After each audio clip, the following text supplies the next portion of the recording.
Okay. ഈ ഒരു ക്വസ്റ്റ്യനിൽ പറഞ്ഞിരിക്കുന്നത് ബൈ മിസ്റ്റേക്ക് 702 രൂപ രാമ്, രമേശ്, നരേഷ് ഇവർക്ക് വീതിച്ചു കൊടുക്കണം. പക്ഷെ ആക്ച്വലി വീതിച്ചു കൊടുക്കേണ്ടിരുന്ന 3:4:6 എന്ന റേഷ്യോയിലായിരുന്നു. അത് മിസ്റ്റേക്ക് അടിച്ചേച്ച് 1/3, 1/4, 1/6 എന്ന റേഷ്യോയിലായിട്ട് ഡിവൈഡ് ചെയ്ത് കൊടുത്തു. അങ്ങനെയാണെങ്കിൽ ആർക്കാണ് കൂടുതൽ കിട്ടിയത് ആൻഡ് എത്രയാണ് കൂടുതൽ കിട്ടിയതെന്നാണ് ചോദിച്ചിരിക്കുന്നത്. സീജൻ 2022 ക്വസ്റ്റ്യൻ ആണ്. അപ്പോൾ നമ്മൾ ആദ്യം ഈ 1/3, 1/4, 1/6 മാറ്റണം.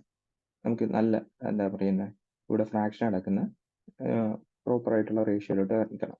അതിനായിട്ട് നമുക്ക് എന്ത് ചെയ്താൽ മതി, താഴെ കിടക്കുന്ന 3, 4, 6 ഇതിന്റെ LCM വെച്ച് മൾട്ടിപ്ലൈ ചെയ്താൽ മതി. അതായത് 12 വെച്ച് മൾട്ടിപ്ലൈ ചെയ്താൽ മതി. 12 വെച്ച് മൾട്ടിപ്ലൈ ചെയ്യുമ്പോൾ 12/3 4 വരും ഫസ്റ്റത്തെ. ദെൻ 12/4 3 വരും. അടുത്തത് 2 വരും. അപ്പോൾ ഫസ്റ്റ് റേഷ്യോ 4:3:2.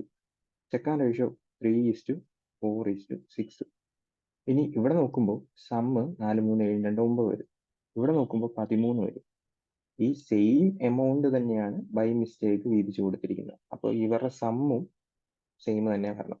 ആ സെയിം ആക്കാനായിട്ട് മുകളിലത്തെ റേഷ്യോനെ നമ്മൾ എന്ത് ചെയ്യും, 13 വെച്ച് മൾട്ടിപ്ലൈ 13 വെച്ച് മൾട്ടിപ്ലൈ ചെയ്യാൻ നേരത്ത് 13 × 4 52.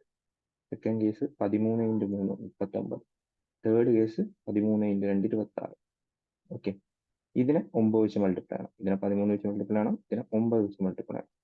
സോ 27, 36, 54. ഇനി ചോദിച്ചിരിക്കുന്നത് ആരാണ് ഗെയിൻ ചെയ്തത്. നമുക്ക് ഇവിടുന്ന് കാണുമ്പോൾ തന്നെ അറിയാം 26 ഉള്ള ആൾക്ക് 54 കിട്ടും. സോ 28 ഗെയിൻ ചെയ്തിട്ടുണ്ട്. 28 ഗെയിൻ ചെയ്തിട്ടുണ്ട്. ഇനി ടോട്ടല് നമുക്കറിയാം 9 × 13 കറസ്പോണ്ടിങ് ആണ് 702. അപ്പൊ അതിൽ നിന്ന് ഒരു യൂണിറ്റ് കണ്ടുപിടിക്കാം. 9 വെച്ച് കട്ട് ചെയ്യാം. 9 7 63. 63 പോയിട്ട് 72 വരും. സോ 78. ഒരു യൂണിറ്റ് 6 എന്ന് പറഞ്ഞിട്ട്. ഇനി ആർക്കാണ് കൂടുതൽ കിട്ടിയത് നമുക്കറിയാം. മൂന്നാമത്തെ ആൾ എന്ന് പറയുമ്പോൾ നരേഷിനാണ് കൂടുതൽ കിട്ടിയത്. ഇനി നരേഷിന് എത്ര കൂടുതൽ കിട്ടിയെന്ന് നോക്കണം.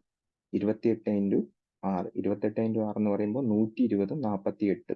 120, 48, 168 രൂപ കൂടുതൽ കിട്ടിയിട്ടുണ്ട്. അപ്പോൾ ഇതായിരിക്കും ഇതിന്റെ ഫൈനൽ ആൻസർ. എപ്പോഴും 2 റേഷ്യോസ് ഉണ്ടെങ്കിൽ അവരുടെ സമ്മ് സെയിം ആക്കാൻ നോക്കുക. കാരണം ഒരേ ഐറ്റം അല്ലേ വീതിക്കുന്നത്.